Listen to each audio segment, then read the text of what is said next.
Good morning, guys. Today we are going to discuss about how to make a portfolio. Means portfolio allocation हम कैसे करेंगे. It's not about making or building a portfolio. It's just about how to make allocation in your portfolio. Means how to allocate your fund in your portfolio. It is about allocation of fund in portfolio. ठीक है, means हम portfolio कैसे build करना है ये उसी का एक पार्ट है, ये सब सेट है और मेजर पोर्शन में ये आता है. मतलब आप अगर पोर्टफोलियो में फंड एलोकेशन करना आपको आता है तो आप पोर्टफोलियो बहुत अच्छे से बिल्ड कर लेंगे. ये बहुत बेसिक है लेकिन इतना काम का है, इतना इम्पॉर्टेंट है कि ये मान के चलिए 60% जो पोर्टफोलियो हम बिल्ड करते हैं उसमें ये हेल्प करता है. यानी कि 60% जो टैक्टिक्स हैं आपका पोर्टफोलियो बिल्ड करने की, ये उनमें कहीं ना कहीं काम आता है. तो first of all we will talk about asset allocation. Asset allocation means हम लोग एसेट कैसे एलोकेट करेंगे पोर्टफोलियो में. तो अगर सीधा सीधा हम बात करें, फर्स्ट पोर्शन जो होगा वो होगा इक्विटी. सेकंड जो होगा वो भी होगा equity. Yes, it would be equity. Third जो होगा वो होगा गोल्ड और क्रिप्टो. और फोर्थ जो होगा वो होगा कैश और लिक्विड. ठीक है, तो basically there are 4 kind of parts in your portfolio. अब 2 इक्विटी हैं, वो समझा दूंगा कैसे. Equity first would be core part. Equity second would be satellite part. Gold and crypto या फिर आप डेरिवेटिव्स का हेज भी बोल सकते हैं इसको थोड़ा बहुत. इसमें हल्का फुल्का आप हेजिंग भी सीखेंगे. तो ये होगा हेज पार्ट. इसके बाद वाला जो है वो है लिक्विड पार्ट.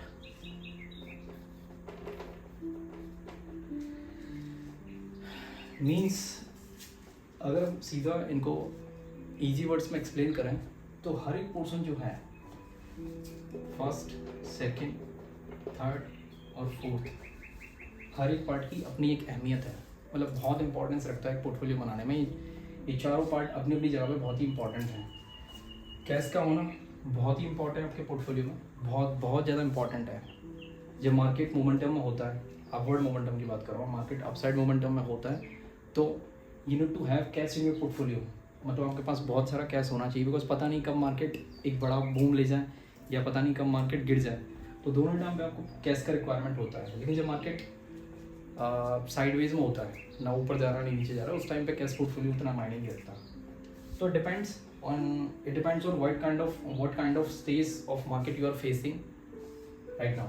तो उस पर डिपेंड करता है एक्चुअली. तो फर्स्ट ऑफ ऑल हम डिस्कस करेंगे कि ये जो चारों पोर्शन हैं इनमें कैसे हम एलोकेशन करेंगे और किस तरह से हमारा फंड का एलोकेशन होगा. मतलब कितना फंड का प्रोपोर्शन हमारा इन एसेट क्लासेस में जाएगा. अब बेसिकली थोड़ा मैं बता दूँ कि बिकॉज पोर्टफोलियो बिल्ड करने के लिए आपको क्या करना है, अलग अलग एसेट क्लास में आपको फंड को लोकेट करना है. Equity, gold, cash, crypto, defensive, ये डेरिवेटिव्स वगैरह जो हैं ये डिफेंसिव पोर्शन है बेसिकली. तो इनमें पैसे को डाइवर्ट करने का जो पर्पज़ है, जो रीज़न है, वो एक ही है कि आपको जो फंड है ना, आपका जो पूरा पोर्टफोलियो है ना, वो स्टेबल रहे. स्टेबल रहने का मतलब ये नहीं कि वो हिलेगा ही नहीं, एफडी के जैसा स्टेबल नहीं रहेगा. स्टेबल मीन्स बेसिकली मार्केट की जो शॉक्स है, मार्केट में जो भी शॉक्स आएंगे, वॉलेटिलिटी आएगी, ये पोर्टफोलियो उस शॉक को, वॉलेटिलिटी को एब्जॉर्ब कर पाए. कैसे करेगा वो हम डिस्कस करेंगे आगे धीरे धीरे. तो इक्विटी पोर्शन जो कोर पोर्टफोलियो होता है, अगर मैं मोटा बता दूँ आपके पोर्टफोलियो में जो कोर पोर्शन है उसका प्रोपोर्शन होता है ऑलमोस्ट 50 to 60%. ये वेरी करेगा, चेंज भी होता रह सकता है अकॉर्डिंग टू मार्केट कंडीशन. जो सैटेलाइट पोर्शन है वो आपका 30 to 14% के बीच में जाएगा। तो मेजॉरिटी पोर्शन जो है आपका इक्विटी में ही रहेगा। अब ये डिपेंड करता है, देखो अगर मैं इसको कैलकुलेट करूँ 50 और 30, मिनिमम जो है 80 रहेगा और मैक्सी 100% भी हो सकता है। मीन्स आपके पोर्टफोलियो का 100% पोर्शन आप इक्विटी में भी शिफ्ट कर सकते हो। डिपेंड्स ऑन सर्कमस्टांसेस, जिस तरह की सर्कमस्टांसेस होंगी उसके बेस पे आप अपने पोर्टफोलियो में इक्विटी में पैसा शिफ्ट कर सकते हो। अब मान लीजिए कि हम मिनिमम पोर्टफोलियो की बात कर लेते हैं, 50 और 30 80 हो गया। अब गोल्ड, क्रिप्टो और डिफेंसिव्स में आपका जा सकता है 15% तक, ये मैक्स टू मैक्स 50% तक जाएगा, 10 to 15%। अब जो कैश पोर्शन है वो आपका रहेगा 5 to 10% तक। कभी कभार ऐसे सर्कमस्टांसेस भी होंगे कि आपको कैश का पोर्शन, जो कैश की होल्डिंग है वो 40% तक भी चली जाएगी। और वो सर्कमस्टांसेस कब होंगी, जब मार्केट होगा पीक पे, यानी कि मार्केट मतलब इक्विटी पोर्शन होगा आपका पीक पे, मार्केट में एक यूफोरिया चल रहा होगा कि मार्केट ऊपर ही बढ़ता जाएगा, मार्केट तो गिर ही नहीं रहा यार, मार्केट का वैल्यूएशन तो बढ़ता ही जा रहा है, मार्केट का समझ नहीं आ रहा कि कब गिरेगा। तो उस केस में क्या करना है कि आपको पोर्टफोलियो से ये इक्विटी पोर्शन से धीरे धीरे पैसा आपको शिफ्ट करना है कैश में। First of all you have to shift your money from equity to cash. So this is the main and important logic कि मतलब मार्केट जब एक ऐसे लेवल पे आ चुका है, valuations are quite high, valuation looks quite high, means 25-24 P, या एक ऐसे लेवल पे मार्केट आ चुका है कि earnings are not going up but market is also not going up, यानी कि अर्निंग भी नहीं बढ़ रही है मार्केट की, और स्टॉक्स की अर्निंग्स भी नहीं बढ़ रही है, इंडेक्स की अर्निंग्स भी नहीं बढ़ रही है, और मार्केट भी ऊपर नहीं जा रहा है। तो वो सिचुएशन में मतलब मार्केट बहुत टाइम से ऊपर बैठा हुआ है, थोड़ा नीचे जाता है फिर ऊपर आ जाता है, तो उस सिचुएशन में क्या करना है कि we have to shift fund from equity to cash, और वो स्लो मूवमेंट में हम लोग को करना है, धीरे धीरे कर करके ऑलमोस्ट 40% तक हमको यहाँ पर शिफ्ट कर लेना है। जो ओवरऑल जो भी हम समझ रहे हैं ना, ये टैक्टिक है, ये इसे टैक्टिकल एलोकेशन ऑफ फंड बोलते हैं, एसेट एलोकेशन का ही पार्ट है। तो बेसिकली हम इक्विटी पोर्शन से 40% यहाँ पे कैश और लिक्विड फंड्स में लेके आ जाते हैं। तो ट्राई कीजिए कि आप जितना अच्छे से इसको कर पाएंगे, मतलब इक्विटी से अगर आप मार्केट में शिफ्ट करेंगे जितने अच्छे से, तो आपके पास अब कैश पोर्शन आ गया। अब क्या होगा, अब आप श्योर हो गए कि यार मार्केट का वैल्यूएशन बहुत हाई हो चुका है, सडनली आपको लगता है कि मार्केट गिरने तो वाला नहीं है, बिकॉज पीक लेवल पे मार्केट पहुंच चुका है, और अब आपको लगता है कि मार्केट गिर नहीं रहा है, ये तो बढ़ रहा है, सडनली ऐसा लगता है कि मार्केट तो बढ़ रहा है। तो ये तो बहुत अच्छी बात है ना, आपके पास तो पैसा कैश में पड़ा हुआ है, आपने कहीं फंसा के नहीं रखा हुआ है। If you have money in your cash then you can do anything, मतलब आपके पास अगर कैश में पैसा है तो एक लाइन भी है फाइनेंस की फील्ड में कि कैश इज द किंग, वो आपके पास कैश है ना तो यू कैन डू एनीथिंग। तो आप कैश को वापस से शिफ्ट कर सकते हो इक्विटी में और फिर से आप पोजीशन बना सकते हो। पर कभी कभी ऐसा भी हो सकता है कि मार्केट धीरे धीरे गिरना स्टार्ट हो सकता है, तो वो सारे सर्कमस्टांसेस कौन से हैं, कैसे हैं, वो मैं आपको समझा दूंगा। जैसे कि वोलेटिलिटी इंडेक्स विक्स वगैरह एक लेवल को क्रॉस करके ऊपर जाने लगता है, मीन्स विक्स आपका 20% से ऊपर हो गया, CPI का डेटा, CPI इन्फ्लेशन जो है वो 6.5% को क्रॉस करने लग गया है, 6.5% को क्रॉस करके ऊपर जाने लगा है। RBI से फैट से नेगेटिव न्यूज़ आने लगी है कि वो रेट कट ना करके रेट को बढ़ाने वाले हैं, ठीक है। उसके अलावा हमको ये लग रहा है कि EPS जो है, अर्निंग पर शेयर जो है स्टॉक्स का या इंडेक्स का ओवरऑल एवरेज EPS जो है वो ड्रिफ्ट स्लाइड करके नीचे जाने वाला है, ठीक है, या फिर कोई नेगेटिव या जियोपॉलिटिकल लेवल पर कोई नेगेटिव न्यूज़ आने वाली है। तो बेसिकली इन सर्कमस्टांसेस में क्या होगा कि ये इंडिकेशन है कि आपको पैसा शिफ्ट करना है। इस केस में क्या है कि आपको पैसा शिफ्ट करना है स्लोली, इनके होने से पहले आपको इनका प्री इंडिकेशन जब भी मिलता है, प्रायर इंडिकेशन। मैंने फर्स्ट सिचुएशन बताई, थोड़ा सा वापस आते हैं, मैंने फर्स्ट सिचुएशन बताई कि मार्केट में जब एक ऐसा लेवल है कि मार्केट एक ऐसे लेवल पे आके खड़ा हो गया है, mid cap, small cap, large cap सब कुछ काफ़ी टाइम से ऊपर खड़े हुए हैं। मिड कैप और स्मॉल कैप तो बहुत वॉलेटाइल हो रही है, कभी वो नीचे जाते हैं कभी ऊपर जाते हैं, लेकिन लार्ज कैप जो है वो ऐसे लेवल पे है कि वो ना तो ऊपर जा रहा है नीचे, ना तो कंपनी की अर्निंग्स ऊपर जा रही है, इंडेक्स की अर्निंग्स ऊपर जा रही है, ना इंडेक्स मार्केट ऊपर जा रहा है। तो उस केस में आपको क्या करना है कि धीरे धीरे पैसा शिफ्ट करना है, कैश में लेके आना है। अब जब आप कैश में लेके आ गए, आपका पैसा कैश में इकट्ठा हो गया, उसके बाद क्या होगा कि ये जो मार्केट इतने टाइम से एक लेवल पर अटका हुआ था वो अब धीरे धीरे स्लाइड करना स्टार्ट करेगा नीचे की ओर। अब जैसे ही मार्केट धीरे धीरे स्लाइड करना स्टार्ट होगा, पैनिक क्रिएट होगा, और वो सिचुएशन इंडिकेशंस कौन कौन से कि विक्स आपका एक लेवल को क्रॉस कर जाएगा, वोलेटिलिटी मार्केट में इंक्रीज होगी, वोलेटिलिटी इंडेक्स इंक्रीज होना स्टार्ट हो जाएगा, इसको फियर इंडेक्स भी बोलते हैं। CPI का लेवल जो है वो 5.5 या 6.5% के नीचे 5.5% के ऊपर चला जाएगा, RBI की रेट बढ़ाने के रिगार्डिंग कोई न्यूज़ आना स्टार्ट हो जाएगी, फेड की कोई न्यूज़ आएगी, या अदर कोई मैक्रो इकोनॉमिक फैक्टर्स यहाँ पे मार्केट में आना स्टार्ट हो जाएंगे, ये रुपी डेप्रिशिएट होना स्टार्ट हो जाएगा अगेंस्ट डॉलर। तो इस तरह की न्यूज़ जैसे ही आती है तो हमको पैसा क्या करना है, फंड को कहाँ शिफ्ट करना है, कैसे, गोल्ड पे। ये मैं प्रॉपर एक टैक्टिकल एलोकेशन वाला जो प्रोसेस होता है ना वो समझा रहा हूँ। मार्केट इसी वे में चलता है अनलेस की कोई बिग कैटास्ट्रॉफिक न्यूज़ मार्केट में ना आ जाए, ये कोई ब्लैक स्वान इवेंट आ जाए, तो हम कैसे फिर गोल्ड में या क्रिप्टो में या अदर डेरिवेटिव सेगमेंट जो है उसमें पैसा मूव करना स्टार्ट कर देंगे। बिकॉज हमने पहले तो पैसा शिफ्ट किया गोल्ड में, कब, कैश में, कब, जब मार्केट पीक लेवल पे था, काफ़ी लंबे टाइम से ऊपर ही अटका हुआ था, स्टेबल था। अब वहाँ से धीरे धीरे हमने पैसा शिफ्ट करना स्टार्ट किया कैश से गोल्ड में। अब गोल्ड में हमने काफ़ी सारा बैलेंस बना लिया, मतलब कैश से धीरे धीरे हमने पैसा शिफ्ट किया। तो ओवरऑल चीज़ जो हैज लेवर है ना, हैज लेयर जो है ना, इसमें हमने 20% तक का बैलेंस बना लिया। तो अब हमारे पास में ये पहले 40% था और ये पहले 10% था, मैं मिनिमम लेवल पे चल रही, तो 50% जो था ना, तो 50% यहाँ है और 50% आपका इक्विटी पोर्शन में है। तो बेसिकली जो हमने शिफ्ट जो किया था ना इक्विटी पोर्शन से, जो पैसा शिफ्ट किया था वो किया था फर्स्ट सैटेलाइट पोर्टफोलियो से, सैटेलाइट लेवल से कैश में शिफ्ट किया था पैसा।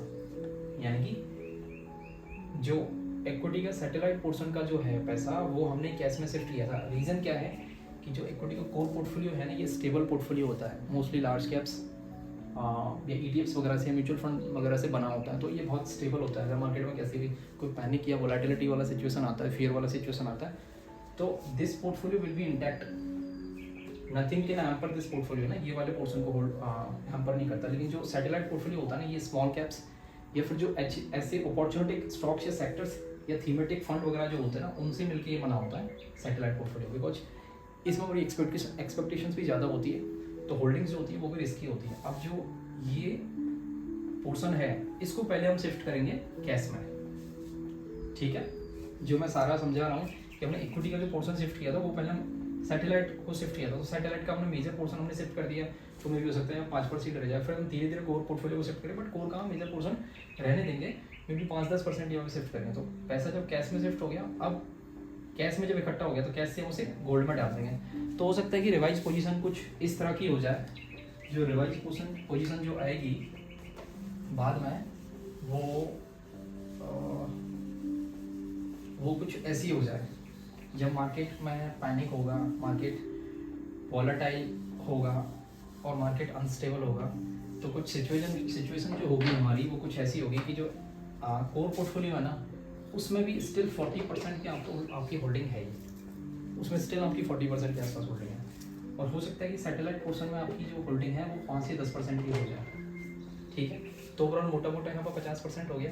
अब जो कैश पोर्शन है वो सारा का सारा यहाँ पे, अब कैश पोर्शन में जो है वो 5% के आसपास की होल्डिंग है, अब वो सारा का सारा शिफ्ट हो चुका है इसमें। तो टोटल बचा अभी 55 के बाद में 45% के आसपास की होल्डिंग जो है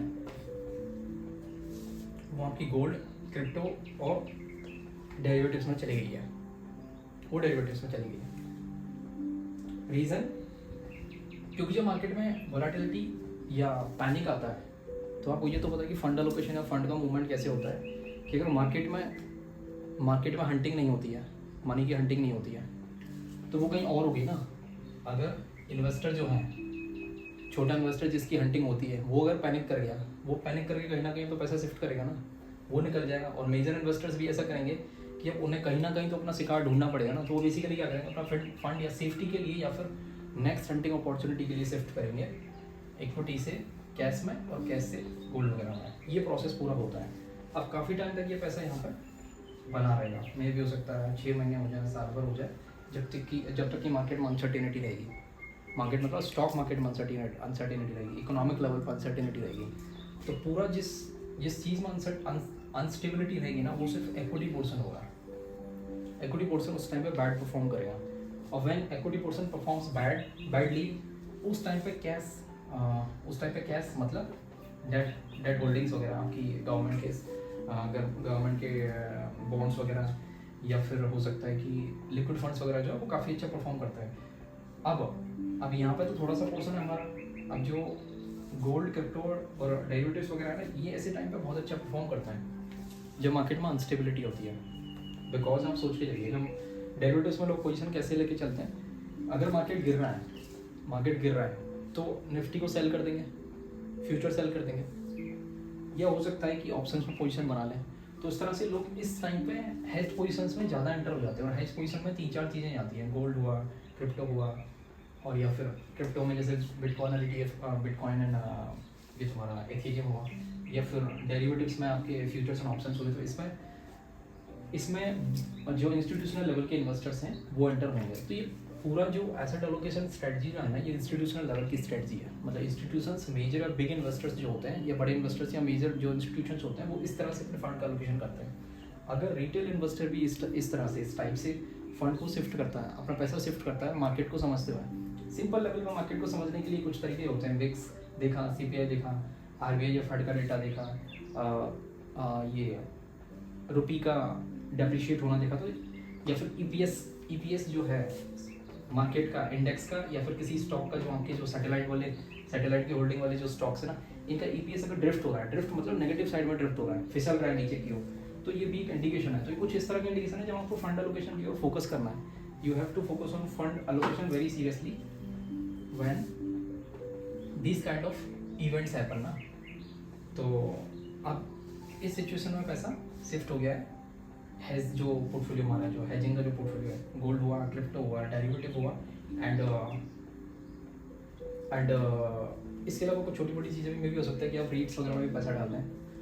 अब इस पोर्शन में 45% की आपकी होल्डिंग है, 5% आपने यहाँ पे होल्ड करी हुई है। मे भी हो सकता है कि आप 100% इसमें शिफ्ट कर दें, बट बेटर ये है कि आप एटलीस्ट आप 5% के आसपास की होल्डिंग कैश में या लिक्विड्स में ऑलवेज रखें, यानी कि डेट वगैरह में आप ऑलवेज रखें। अब जो आपका कोर पोर्टफोलियो है वो 40% हो गया, और सैटेलाइट पोर्टफोलियो में भी हो सकता है वो 5% उसमें बैलेंस रहे। अब क्या होता है कि धीरे धीरे मार्केट शिफ्ट होना स्टार्ट होता है, मतलब मार्केट अपसाइड मोमेंटम में जाना स्टार्ट होता है, जैसी चीज़ें थोड़ी स्टेबल होना स्टार्ट होती हैं। उस सिचुएशन में क्या होगा कि विक्स जो है नॉर्मलाइज होना स्टार्ट होता है, मतलब 20 या 22 के लेवल से नीचे धीरे धीरे नीचे आना स्टार्ट होता है। 18 आएगा, फिर 17 आएगा। CPI कंज्यूमर प्राइस इंडेक्स का जो इन्फ्लेशन लेवल है वो नीचे आएगा। RBI ने हो सकता है कुछ गुड न्यूज़ दे दिया हो, रेट कट्स वगैरह कर दिया हो, अर्निंग्स कंपनीज की बढ़ना स्टार्ट हो जाती है, रुपी अप्रिशिएट होना स्टार्ट हो जाता है, रुपी जो है वो अप्रिशिएट होना स्टार्ट हो जाता है। तो ये कुछ इंडिकेशन है जिनसे आपको पता चलेगा कि अब इकोनॉमी में अपसाइड मोमेंटम आने वाला है, रिकवरी होने वाली है। ठीक है, तो जैसे रिकवरी होना स्टार्ट होती है तो हमको क्या करना है, ये गोल्ड जो है यहाँ पे, जो गोल्ड और ये हेज पोर्टफोलियो जो था, गोल्ड, क्रिप्टो या डेरिवेटिव्स में हमने जो पैसा डाला हुआ था, वो अब शिफ्ट करना है धीरे धीरे सैटेलाइट पोर्टफोलियो में। बिकॉज सबसे बेस्ट टाइम होता है इन्वेस्ट करने का सैटेलाइट में, बिकॉज यहाँ पर जो स्टॉक्स होंगे ना वो इतने ज़्यादा गिर रखे होंगे ना सैटेलाइट वाले, बिकॉज वो हो सकता है मिड कैप या स्मॉल कैप या माइक्रो कैप स्टॉक्स नहीं आएंगे आपके होंगे इसमें, या थीमेटिक फंड कुछ इस तरह के स्मॉल कैप या थीमेटिक फंड होंगे, तो वो जो है ना यहाँ पे सबसे ज़्यादा गिरे हुए होंगे। तो ये सबसे बेस्ट टाइम होता है बाय करने का।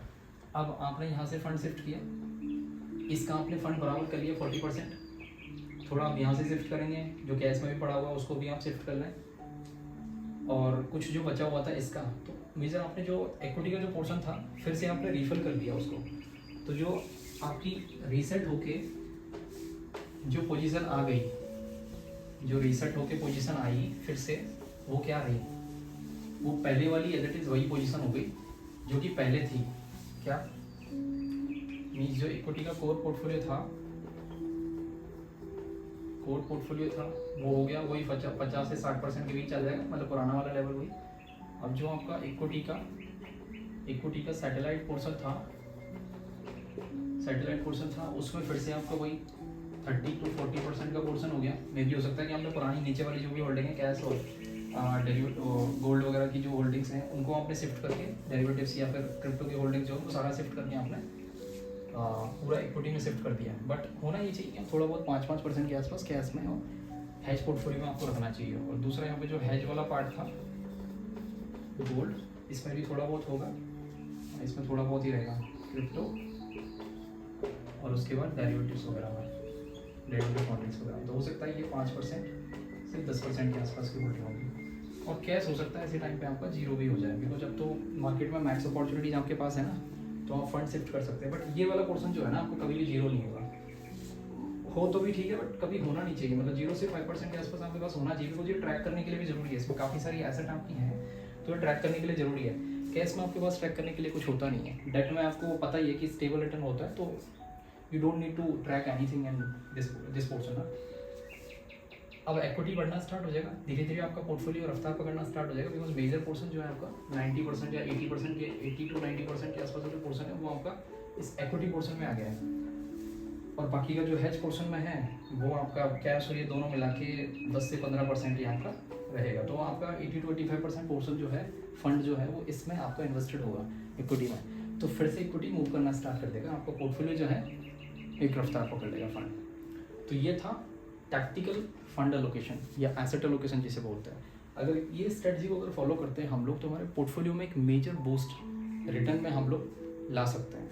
तो बहुत इंपॉर्टेंट है, अगर इसको हम फॉलो करते हैं ना, अगर इसको हम फॉलो करते हैं स्ट्रेटजी को, अगर इसको हम फॉलो करते हैं तो हमारे रिटर्न जो है ना मोर देन 20% रिटर्न लाने के चांसेस आपके 90% से ज़्यादा बढ़ जाता है।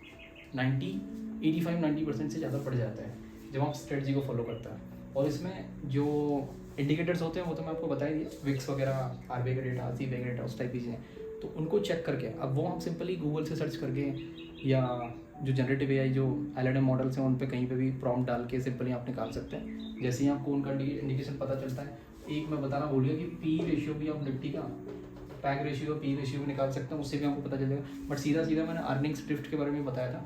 तो ये कुछ इंडिकेटर्स हैं जिनके बेस में आप पता कर सकते हैं और अपने फंड को मूव कर सकते हैं। तो ये क्लास हम ख़त्म करते हैं और सेकेंड टॉपिक या नेक्स्ट टॉपिक के लिए प्रिपेयर करते हैं।